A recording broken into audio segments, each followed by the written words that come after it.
Hello friends, welcome to Racecourse Academy. I am RV Singh and today we will discuss about triangles. तो आज हमारा topic है triangle, ठीक है। तो आज का जो हमारा सेशन है वो ट्राइंगल्स पे रहेगा। उसका थोड़ी बहुत हम जियोमेट्रिकल प्रॉपर्टीज करेंगे, तो ज़्यादा पोर्शन हमारा रहेगा मेंसुरेशन का, ठीक है, क्योंकि हमारी जो सीरीज़ है वो मेंसुरेशन 2D है, ठीक है। ये लिखा हुआ है मेंसुरेशन 2D चल रही है, तो इसमें हम ज़्यादा जो फोकस है हमारा मेंसुरेशन पे रहेगा। लेकिन कुछ मैं आपको फैक्ट भी बताऊंगा जियोमेट्री के, जो कि सीधे सीधे हमें क्वेश्चन के थ्रू पूछ लेता है एग्जामिनर, तो हमें पता होनी चाहिए, ठीक है। तो सबसे पहले हम बात करेंगे ट्राइंगल की।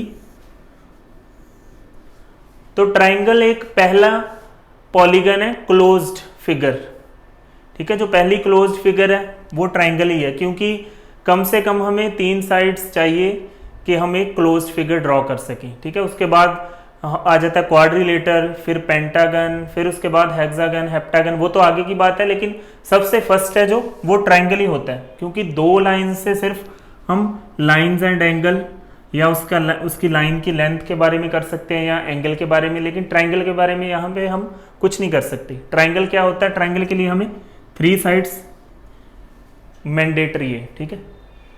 तो ये ट्राइंगल होता है। तो अगर हमें सबसे पहले ऐसे हमें कोई एग्जामिनर साइड्स दे दे और पूछे कि इसका ट्राइंगल कंस्ट्रक्ट हो सकता है कि नहीं हो सकता, तो सबसे पहली प्रॉपर्टी जो मैं आपको बताऊंगा, ठीक है, कि ट्राइंगल कैसे पता करना है कि ट्राइंगल बन सकता है, इसका कंस्ट्रक्ट हो सकता है कि नहीं हो सकता। सपोज करिए ये ट्राइंगल है, इसकी ये ए साइड है, ये बी है, ये सी है, मतलब तीनों साइड्स सिमिलर नहीं है, ठीक है। तो हमेशा याद रखिएगा sum of any 2 sides is greater than third side। Third side यहां पे हमने B कंसीडर कर ली। sum of any 2 sides is greater than third side and difference of any 2 sides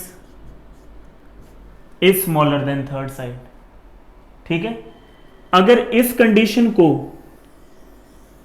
ये वैल्यू सेटिस्फाई करती हैं तो हम बोलेंगे कि ट्राइंगल बन सकता है, ठीक है। अगर इस कंडीशन को सेटिस्फाई करती है, हम कोई भी 2 वैल्यूज उठा लेते हैं, 10 और 5, सभी के साथ हम ट्राई करेंगे, जितने भी इसके अरेंजमेंट बनते हैं सारे के सारे ट्राई करेंगे। अगर इस कंडीशन को सेटिस्फाई करते हैं तो ट्रायंगल बनेगा, अगर नहीं करते तो नहीं बनेगा।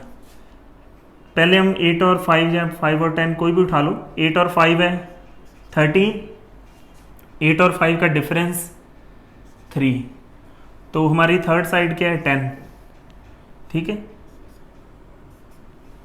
तो सेटिस्फाई कर गया, क्योंकि इन दोनों साइड्स के सम है जो वो थर्ड साइड से ग्रेटर है, इन दोनों साइड्स का डिफरेंस है वो जो थर्ड साइड से स्मॉलर है, ठीक है। फर्स्ट कंडीशन सेटिस्फाइड होगी।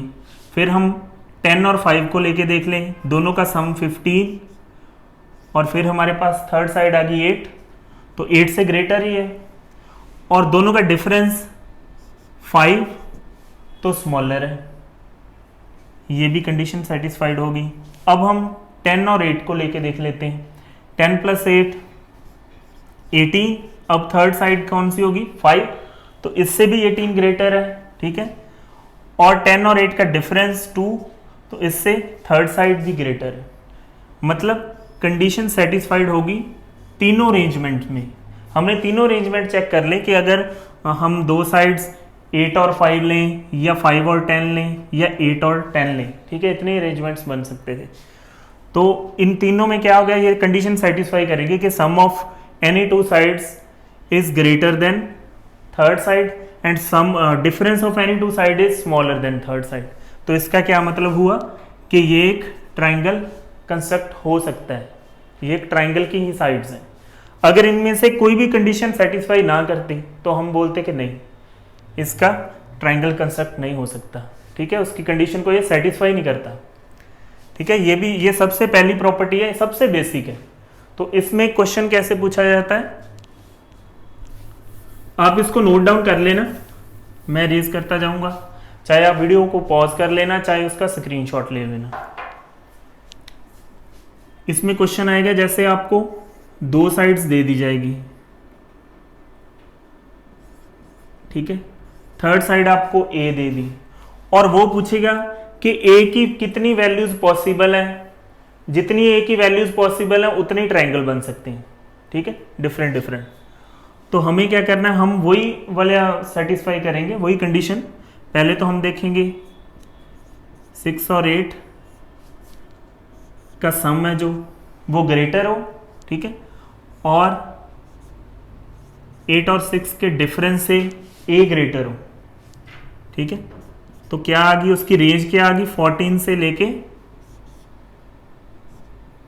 2 तक, ठीक है। ए की जो पॉसिबल वैल्यू है वो 14 से लेके 2 तक आएगी, इसके बीच आएगी, मतलब 2 से ग्रेटर होगी मतलब 3, 14 से स्मॉलर होगी मतलब 13, ठीक है। 13 से लेके 3 तक कितनी वैल्यूज पॉसिबल होगी, 11, ठीक है, क्योंकि हमने 13 भी कंसीडर कर लिया और सॉरी 3 भी कंसीडर कर लिया और 13 भी। तो इसका क्या मतलब हुआ, ए की कितनी वैल्यूज पॉसिबल हैं, 11। तो कितने ट्राइंगल अलग अलग कंस्ट्रक्ट हो सकते हैं, 11 ट्राइंगल्स। बस यही क्वेश्चन पूछा जाता है आपको, कोई भी 2 साइड्स देके और पूछा जाता है कि कितने ट्राइंगल्स इसमें से कंस्ट्रक्ट हो सकते हैं मैक्सिमम। इसकी मतलब ए की वैल्यू हमने पुट कर लेनी है, ए की वैल्यू हमने फाइंड कर ली, उसकी रेंज आ गई हमारे पास कि 13 से लेके 3 तक की वैल्यूज पुट होंगी, क्योंकि 14 से तो स्मॉलर होगी, 14 नहीं होगी, लेकिन 14 से स्मॉलर होगी तो 13 से स्टार्ट करेंगे, 2 से ग्रेटर होगी, 2 नहीं होगी तो 3 से। ये उसकी रेंज आ गई 13 और 3 to 13। तो इसका और अल्टरनेट क्या है, आप इन दोनों गिवन साइड्स में से स्मॉलर साइड देखोगे, जो भी हमें 2 साइड्स गिवन होगी उसमें से स्मॉलर, ठीक है, स्मॉलर साइड का डबल -1, तो ये इसका आंसर है। इन दोनों में से स्मॉलर साइड कौन सी है, 6 का डबल 12, 12 - 1 11, ये भी सिमिलर ही आ गया। मतलब 11 ट्रायंगल्स बन सकते हैं, या ए की मैक्सिमम पॉसिबल वैल्यूज कितनी है, 11 है। दोनों एक ही बात है। आपसे अगर ये भी पूछे कि ए की कितनी वैल्यूज है तो भी 11, या पूछे कि कितने ट्राइंगल्स कंस्ट्रक्ट हो सकते हैं different different, that is also 11, ठीक है। तो अब हम थोड़ा सा इसके बारे में ये कर लेते हैं कि एंगल्स के बेस पे, ठीक है, इसकी मैं आपको बता देता हूं कि पहचान कैसे होती है एंगल्स के बेस पे। ये तो थी साइड्स कि हमने कैसे देखनी है, कैसे चेक करनी है कि हमें थर्ड साइड गिवन ना हो। पहले तो हमने देखना है कि अगर तीनों साइड्स गिवन है तो उसका ट्राइंगल कंस्ट्रक्ट हो सकता है कि नहीं हो सकता। फिर हमने देखना है कि हमें एक साइड गिवन नहीं है तो हमें पूछा जाए कि कितने पॉसिबल ट्राइंगल्स बन सकते हैं। तो हमने ए की जो भी हमें साइड गिवन नहीं है उसकी रेंज फाइंड कर ली कि कहाँ से लेके कहाँ तक वो रेंज बनेगी। तो जितनी भी उसकी रेंज है उतने ट्राइंगल्स फॉर्म हो सकते हैं, ठीक है। तो अब हम करेंगे एंगल्स पे बेस्ड कौन कौन से ट्राइंगल्स हैं। सबसे पहले आ जाता है acute angle triangle, acute angled triangle, ठीक है। तो इसकी प्रॉपर्टी क्या है, all angles are less than 90 degree. Acute angle कौन सा होता है, 0 से लेके 90 डिग्री तक उसकी रेंज होती है, ठीक है। 90 से ज्यादा नहीं होता, बस 0 से लेके 90 के बीच बीच लाई करता है, तो वो होता है एक्यूट एंगल। तो उसके एक्यूट एंगल ट्राइंगल जो होगा तो उसके क्या होंगे, सारे के सारे जो एंगल्स हैं वो 90 डिग्री से लेस होंगे। सेकंड आ जाता है obtuse angled triangle. Obtuse angle triangle कौन सा होता है, जो 90 से अबव होता है। One angle must be more than 90, तो उसका एक एंगल 90 डिग्री से ज्यादा होगा, वो ऑब्ट्यूज एंगल होगा, ऑब्ट्यूज एंगल ट्राइंगल, ठीक है। तो थर्ड आ गया हमारे पास right angle triangle, right angled triangle. Right angle triangle कौन सा होगा, one angle must be equal to 90, जिस ट्राइंगल का एक एंगल 90 डिग्री होगा वो होगा राइट एंगल ट्राइंगल। ठीक है, तो हमें कैसे पता चलेगा, जैसे अभी हमने प्रीवियस क्वेश्चन किया था उसी क्वेश्चन को उठा लेते हैं, 6, 5 और ऐसे कुछ करके था 8। ठीक है, तो हमें पूछा जाए कि ये कौन सा ट्राइंगल है, एंगल्ड बेस्ड, इसकी टाइप पूछी जाए तो हम कैसे चेक करेंगे। हमने पाइथागोरस तो की हुई है, तो पाइथागोरस से चेक कर लेंगे हम। पाइथागोरस में जैसे हम यहाँ पे सी हम कंसीडर करेंगे ग्रेटेस्ट साइड को। ठीक है, सी जो साइड है हम कंसीडर यहाँ पे करेंगे कि वो बड़े वाली है। तो अगर तो सी का स्क्वायर स्मॉलर हो बाकी दोनों साइड के स्क्वायर के सम से। ठीक है, ये रिजल्ट होना चाहिए पाइथागोरस का कि तीनों साइड्स में से जो बड़ी साइड है उसका स्क्वायर अगर हम कर दें तो बाकी दो साइड्स हैं उनका स्क्वायर करके हम सम कर दें तो जो बड़ी साइड है उसका स्क्वायर है वो स्मॉलर आए बाकी दोनों साइड के स्क्वायर के सम से। तो कौन सा होगा वो ट्राइंगल, एक्यूट एंगल ट्राइंगल। ये बस बेसिक सी बात है, आपको अगर एक बार भी आपने ये कंसेप्ट कर लिया तो भूलोगे नहीं।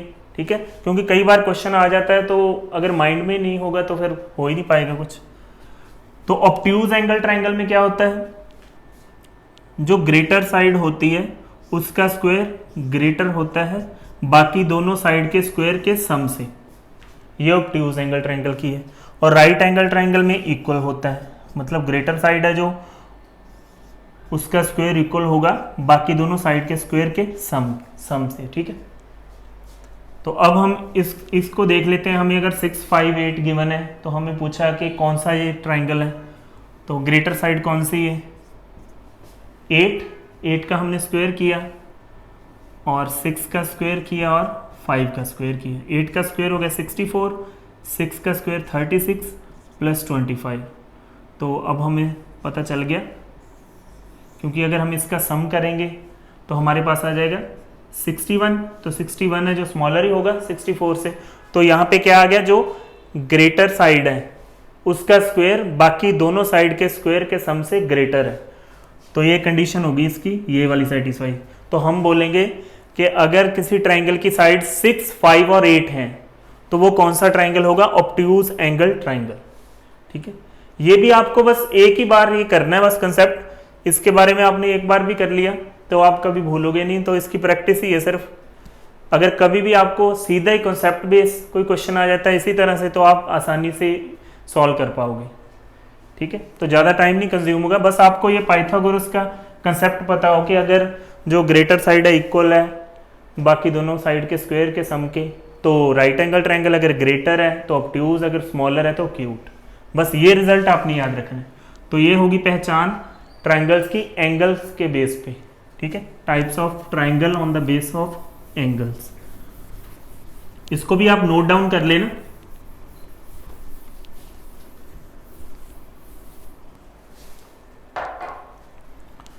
तो अब हम करते हैं मेंसुरेशन के पॉइंट से। ठीक है, कितने तरह के ट्राइंगल्स होते हैं बेसिकली। तो आज हम ओनली फर्स्ट ट्राइंगल ही करेंगे मेंसुरेशन के, क्योंकि हमने ज़्यादा सारे का सारा अगर मैंने क्लब कर दिया तो फिर समझना थोड़ा सा मुश्किल हो जाएगा, हौच पौच सा हो जाएगा। ठीक है, तो आज हम ओनली करेंगे स्केलन ट्राइंगल। स्केलन ट्राइंगल, ठीक है। स्केलन ट्राइंगल कौन सा होता है, जिसकी तीनों साइड्स सिमिलर ना हो। तीनों साइड्स क्या है, अलग अलग है। तो इसके बाद ये बात भी ऑब्वियस होगी कि जो इसके एंगल्स हैं वो भी अलग अलग होंगे। अगर साइड्स अलग अलग हैं तो एंगल्स भी अलग अलग ही होंगे। ठीक है, एंगल्स भी कोई भी सेम नहीं होगा इनमें से। तो स्केलन ट्रायंगल की ये प्रॉपर्टी है। और इसका एरिया फाइंड करने का फॉर्मूला, एक तो जनरल सा फॉर्मूला हमने किया ही है कि अगर हमें किसी भी ट्रायंगल की हाइट गिवन हो, किसी भी ट्रायंगल की, तो क्या होता है, हाफ बेस इनटू हाइट। वो चाहे स्केलन ट्रायंगल हो, चाहे आइसोसेल्स हो, चाहे इक्विलेटरल हो, ठीक है, चाहे राइट एंगल ट्रायंगल है। तो अगर हमें हाइट और बेस पता है तो हम इजीली फाइंड कर सकते हैं उसका area, half base into height. ये बेसिक फॉर्मूला है, ठीक है। तो और अगर नहीं पता हाइट तो हम हेरोन्स फॉर्मूला यूज करेंगे, under root S into S minus A, S minus B, S minus C. S यहाँ पे क्या है, सेमी पेरीमीटर। सेमी पेरीमीटर हम कैसे फाइंड करेंगे, सम ऑफ ऑल साइड्स बाय 2, ठीक है, इससे हमें एरिया मिल जाएगा। तो पेरीमीटर तो आपको पता है, पेरीमीटर बस सम ऑफ ऑल साइड्स, सेमी का मतलब हाफ होता है, इसीलिए हम 2 से डिवाइड कर देते हैं। और इसका इन रेडियस क्या होता है, delta upon semi perimeter. Delta क्या होता है, एरिया, बस ये याद रख लेना, ट्राइंगल का एरिया अपॉन सेमी पेरीमीटर। फिर आ गया सरकम रेडियस, सरकम सेंटर के बारे में ये भी मैं आपको बता देता हूं। वैसे 2-3 चीजें जो आपको पता हो, इसको इन रेडियस को इन सेंटर भी बोलते हैं। जैसे मैं कोई भी ट्राइंगल गिवन हूं, थोड़ा बड़ा बना देता हूं ताकि विजिबिलिटी इशू ना आए। 2-3 बातें हैं जो आपको पता हो एटलीस्ट। जैसे कोई भी हमें गिवन ट्राइंगल है, तो मैं यहां से अगर एंगल बाइसेक्टर ड्रॉ करूंगा, एंगल बाइसेक्टर,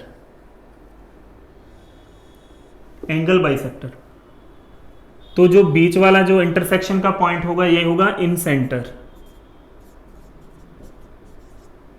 ठीक है, ये है एंगल बाइसेक्टर्स।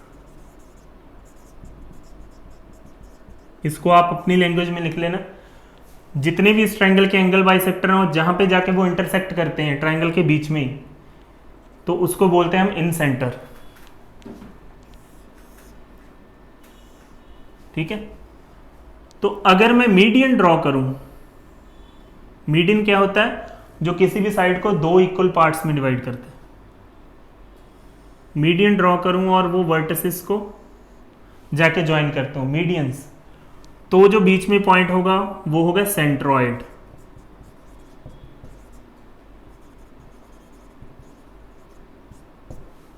ठीक है।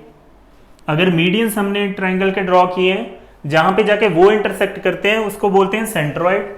अगर हमने एंगल बाइसेक्टर ड्रॉ किए हैं जहां पे जाके वो इंटरसेक्ट करते हैं तो होंगे इन सेंटर वो पॉइंट, ठीक है। तीसरी बात, अगर हम मीडियन से परपेंडिकुलर ड्रॉ करें, मीडियन से परपेंडिकुलर, याद रखना ये दिखने में आपको लग रहा होगा ये परपेंडिकुलर है, लेकिन मीडियन है, मीडियन ही है ये, परपेंडिकुलर नहीं है, ठीक है। अगर हम मीडियन से परपेंडिकुलर ड्रॉ करें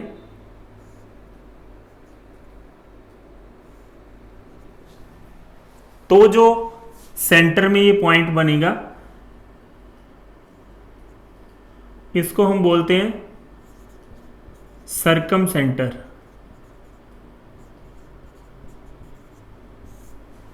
ठीक है। मीडियन से परपेंडिकुलर ड्रॉ किए हैं और जहां पे जाके वो इंटरसेक्ट करते हैं वो क्या होगा, सरकम सेंटर। और ये जरूरी नहीं है ये आगे जाके वर्टेक्स पे भी ज्वाइन करें, ठीक है। अगर मीडियन से परपेंडिकुलर ड्रॉ करेंगे तो इस तरह से ऐसे कोई इधर निकल जाएगा कोई इधर, और वर्टेक्स पे ज्वाइन नहीं करेंगे, इसको बोलते हैं सरकम सेंटर। और फोर्थ, अगर हम अल्टीट्यूड ड्रॉ करें, मतलब परपेंडिकुलर ड्रॉ करें वर्टेक्स से, ठीक है, वर्टेक्स से ड्रॉ किए ये परपेंडिकुलर, ये मीडियन नहीं है बस, these are not medians, these are altitudes from the vertex. और जहां पे जाके ये इंटरसेक्ट होती है तो इसको बोलते हैं ऑर्थो सेंटर, ठीक है। ये अल्टीट्यूड्स हैं और ये मीडियन से नहीं है, ये मीडियन से नहीं है ये भी 90 डिग्री और ये भी 90 डिग्री, बस इनमें कंफ्यूज नहीं होना। ये मीडियन से नहीं है, ये अल्टीट्यूड्स हैं, ये किसी भी तरफ से हो सकती हैं और ये वर्टेक्स को ज्वाइन करती हैं। लेकिन यहां पे क्या है, ये वर्टेक्स को नहीं ज्वाइन करते और ये मीडियन से। बस ये 4 पॉइंट्स हैं जो इसके अंदर होते हैं ट्राइंगल के, ठीक है। ये तो दोनों सेंट्रॉइड और इन सेंटर तो अंदर ही होते हैं, लेकिन ये कभी कभी किसी ट्राइंगल में बाहर भी होते हैं, ऑर्थो सेंटर और सरकम सेंटर, ठीक है। ये हम जियोमेट्री में करेंगे, इसके लिए इतना ही। अब हम कर रहे थे सरकम रेडियस, ठीक है, मेंसुरेशन भी आते हैं, लेकिन ये सिर्फ मैंने आपको इंट्रो ही दी है कि कैसे किसको क्या बोलते हैं। सर्कमरेडियस क्या होता है? Product of all sides, product of all sides upon 4 times area. ठीक है, ट्राइंगल की जो भी साइड्स गिवन है ए बी सी, उनका प्रोडक्ट अपॉन उसके एरिया का 4 टाइम्स, तो हमें क्या मिल जाएगा? सर्कमरेडियस। ठीक है, तो ये बेसिक इंफॉर्मेशन थी, इंट्रो थी। तो अब हम क्वेश्चंस के थ्रू थोड़े बहुत कंसेप्ट कर लेते हैं। ठीक है, इसके आप इनके नोट्स बना लीजिएगा, साथ में लिखते जाइएगा। तो अब मैं आपको क्वेश्चन करवा देता हूँ थोड़े बहुत जो भी इस पे बेस्ड है।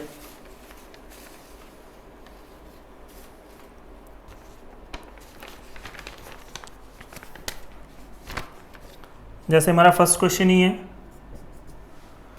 Find the number of different triangles possible value of x. Find the number of different triangles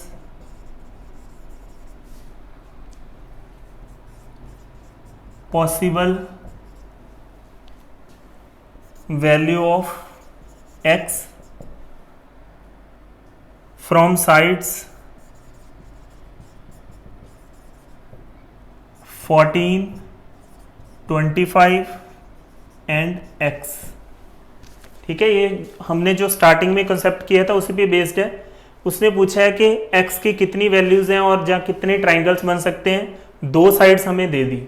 तो हमने जो अल्टरनेट वाला मेथड किया था उसी से हम फाइंड कर लेंगे, क्योंकि हमें पता है कि 2 जो साइड्स गिवन है उनका जो सम है वो हमेशा इससे ग्रेटर होगा और इनका जो डिफरेंस है वो इससे स्मॉलर होगा। लेकिन हम अल्टरनेट वाला ही मेथड यूज़ करेंगे कि स्मॉलर साइड का डबल -1। तो स्मॉलर साइड का डबल आ जाएगा 28, 28 -1 तो 27 हमारा आंसर है कि 27x की वैल्यूज पॉसिबल है और 27 ही ट्राइंगल्स बन सकते हैं। ठीक है, तो इतना आसान था। अगर आपको कंसेप्ट पता हो तो इसमें तो 2 सेकंड भी नहीं लगेंगे, आप वर्बली कर पाओगे इसे।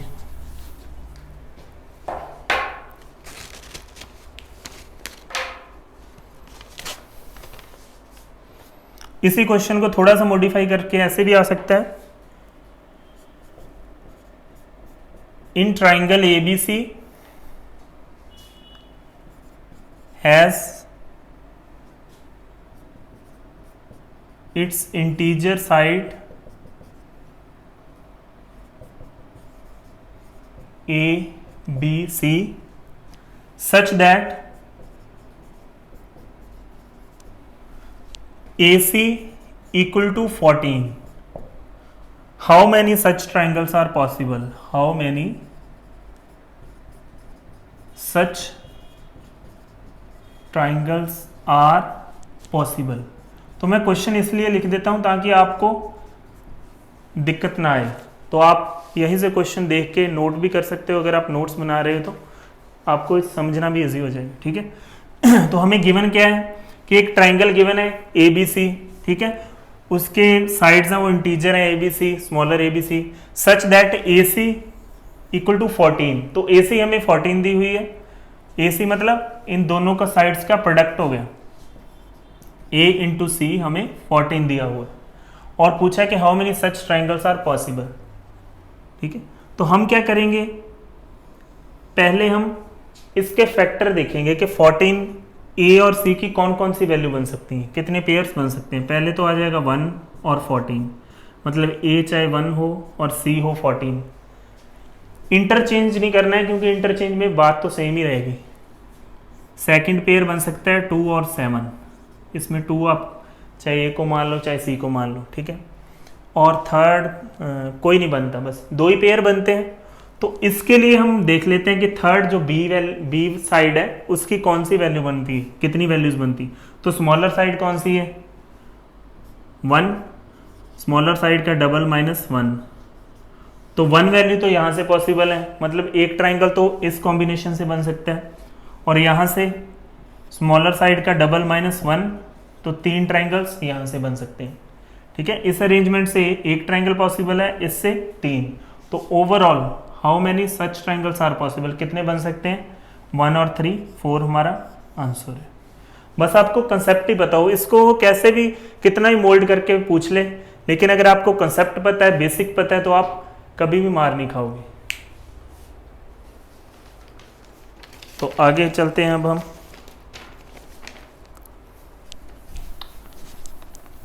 इसको आप नोट डाउन कर लेना।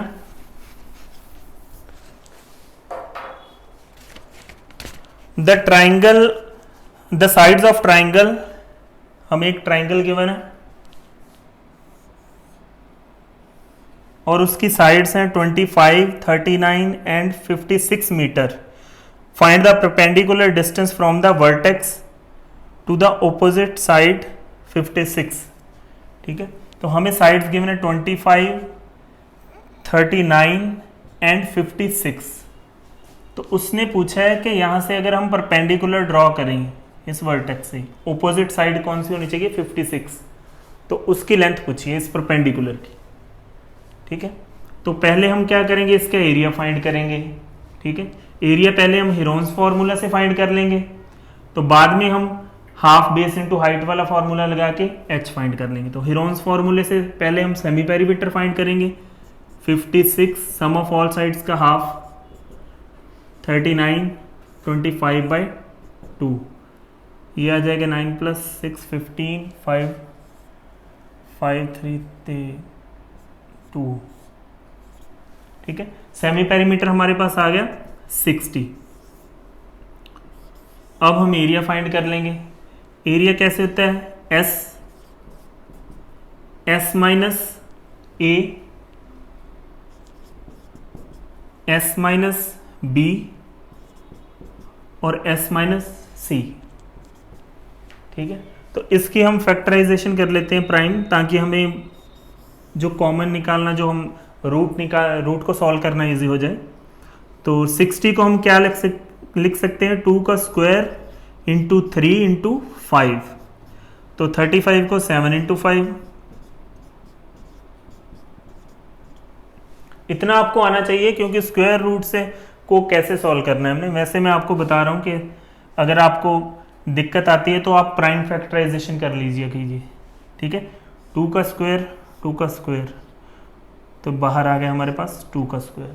ठीक, और 3 का भी पेयर है, एक 3 बाहर आ गया, 5 का भी पेयर है, 5 भी आ गया, 7 का भी और 7 भी आ गया। ठीक है, तो अब हम इसको सॉल्व कर लेंगे, तो हमारे पास एरिया आ जाएगा 2 का स्क्वायर 4, 4 इंटू 3 12, 12 इंटू 5 60, 60 इंटू 7 420। तो ये हमारे पास एरिया हमने फाइंड कर लिया। तो अब चाहे हम अब इस पे हम फॉर्मूला लगाएंगे, हाफ बेस हम मानेंगे 56 को, और हमें अल्टीट्यूड ही चाहिए था हाइट, तो एरिया तो सेम ही रहेगा। ठीक है, ट्राइंगल तो वही है 420, तो इसको हम कैंसल आउट कर देंगे।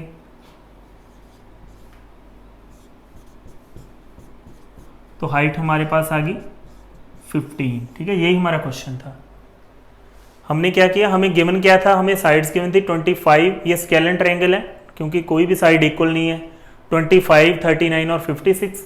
और उसने क्या पूछा था कि जो ओपोजिट साइड हो 56 और उससे 56 से हम अगर कोई हाइट ड्रॉ करें उसके वर्टेक्स को, तो उसकी लेंथ पूछी थी। ठीक है, तो वो हमारे पास आ गई। पहले हमने एरिया फाइंड किया हीरोन्स फॉर्मूले से, तो हमने उसको बाद में इक्वल रख लिया हाफ बेस इनटू हाइट के, और बेस हमने 56 माना और हमारे पास h की वैल्यू 15 आ गई।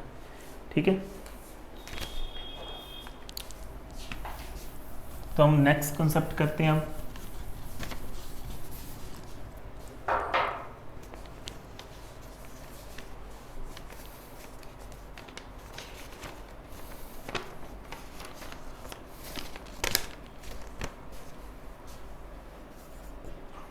a line DE is drawn by joining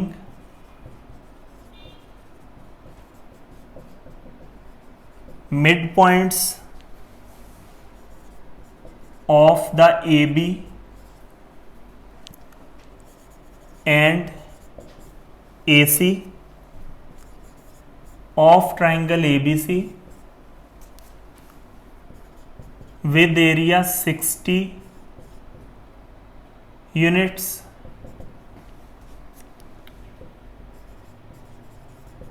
what is the area of triangle ADE। तो हमें गिवन क्या है, एक ट्राइंगल गिवन है ABC, ठीक है। तो हमें ABC का एरिया गिवन है, टोटल ट्राइंगल का एरिया हमें गिवन है 60 स्क्वायर यूनिट, ठीक है। ये हमें क्वेश्चन में गिवन है, यहाँ पे स्क्वायर 60 स्क्वायर यूनिट्स, क्योंकि एरिया हमेशा स्क्वायर्स में होता है आपको पता है, ठीक है। और जो वॉल्यूम होता है वो क्यूब में होता है। और उसने बोला है कि DE है जो, वो A और B के, इसको हम नाम दे देते हैं A और B, DE इनके मिड पॉइंट्स को ज्वाइन करती है। अगर DE इनके मिड पॉइंट्स को ज्वाइन करती है तो वो लाइन क्या होगी, BC के पैरेलल, ठीक है। एक थ्योरम है, ये आपको पता हो, ये आप याद ही रख लेना कि अगर DE इन दोनों साइड्स के मिड पॉइंट्स को ज्वाइन करती है, मतलब इन दोनों को इक्वल प्रोपोर्शन में डिवाइड करती है, तो वो लाइन क्या होगी, BC के पैरेलल होगी। और वो लाइन जो बेस के पैरेलल है वो बेस का हाफ होगी, मतलब ये 1 है तो ये 2, ठीक है। तो साइड्स की रेशो हमारे पास कितनी आ गई, पहले हम देख लेते हैं कि इन दोनों ट्राइंगल्स को हम कॉन्ग्रुएंट भी कर सकते हैं। कॉन्ग्रुएंट प्रूव करोगे तो पहले बड़ा ट्राइंगल ले लो, ट्राइंगल ABC, और फिर छोटे वाला triangle ADE। Angle A is equal to angle A common आ गया, ठीक है। फिर ये दोनों लाइन अगर पैरेलल हैं तो ये लाइन ट्रांसवर्सल होगी, तो ये वाला एंगल इस वाले एंगल के इक्वल है और ये वाला इस वाले के इक्वल है। तो एंगल एंगल एंगल प्रॉपर्टी से ये दोनों क्या हो गए, कॉन्ग्रुएंट हो गए ट्राइंगल, ये ABC और ADE। अगर ये दोनों कॉन्ग्रुएंट हैं तो इसकी साइड्स हैं जो इक्वल प्रोपोर्शन में होगी, मतलब DE अपॉन BE। ये हमें थ्योरम ही पता है कि ये वाली साइड है जो BC का हाफ होगी, मतलब 1:2 में होंगे ये। और इनका एरिया क्या होता है, स्क्वायर में होता है एरिया। तो ये हमारे पास 1 आ जाएगा, ये आ जाएगा 4, ठीक है। तो 4 की वैल्यू हमारे पास है, एरिया हमें गिवन है 60, तो 1 की वैल्यू हमारे पास आ गई 15 स्क्वायर यूनिट्स। बस इसमें आपको थ्योरम बताओ और आपको जो ट्राइंगल्स हैं उनको कॉन्ग्रुएंट करना आता हो तो आप इजीली फाइंड कर पाओ, क्योंकि जियोमेट्री काम आती है मेंसुरेशन में भी, ठीक है। काफ़ी हद तक जियोमेट्री से काफ़ी क्वेश्चन की जो बैकबोन है वो टूट जाती है, क्वेश्चन आपके काफ़ी आसान कर ले तो तोड़ के उसको। तो अब हमारा क्वेश्चन है, find the difference between the circum radius and in radius of triangle ABC। तो हमें एक ट्राइंगल गिवन है ABC,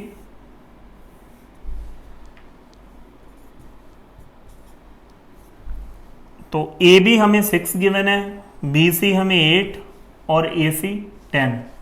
तो इसके सर्कम रेडियस और इन रेडियस का डिफरेंस पूछा है। पहले तो आप वैसे इसको देख के 8, 6 और 10 को देख के पता चलता है कि ये एक ट्रिपलेट है, तो ये राइट एंगल ट्राइंगल ही होगा, ठीक है। ये इस तरह से होगा क्योंकि ये ट्रिपलेट है। तो इसका हम पहले एरिया फाइंड करेंगे, हाफ बेस इंटू हाइट, ठीक है। तो इसका एरिया हमारे पास आ गया 24, एरिया हमारे पास 24 आ गया। तो इसका सर्कम रेडियस क्या होगा, product of all sides upon area का 4 times, product of all sides upon 4 times of its area, ठीक है। तो ये आ जाएगा 3, ये भी 2,